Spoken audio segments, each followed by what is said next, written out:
Hello नमस्कार दोस्तों, मैं शिवेंद्र आप सभी को स्वागत करते हैं शिवेंद्र ब्लॉग में। तो कैसे हैं दोस्तों, उम्मीद करता हूँ आप लोग बहुत अच्छे होंगे।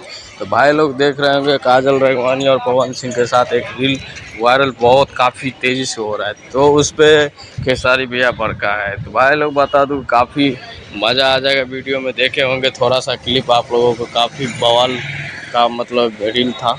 आप लोग ढेर सारा प्यार दीजिएगा, ऐसे ही मतलब देखते रहिए शिवेंद्र ब्लॉग। और तो भाई का चैनल ऐसे ही मतलब आप लोग सब्सक्राइब नहीं किए तो सब्सक्राइब कर लीजिएगा। और थोड़ा भी मिस्टेक होता हो तो भाई लोग माफ़ करिएगा।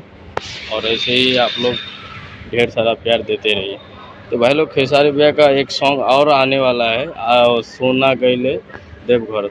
आज शाम को मतलब उसका टीजर आने वाला है। तो भाई लोग वो टीजर आप लोगों को वीडियो के माध्यम से बता दिया जाएगा। तो भाई लोग चलते हैं, अगले वीडियो में मिलते हैं। तब तक के लिए अपना ख्याल रखें और ऐसे ही देखते रहिए शिवेंद्र ब्लॉग। जय हिंद, जय भारत।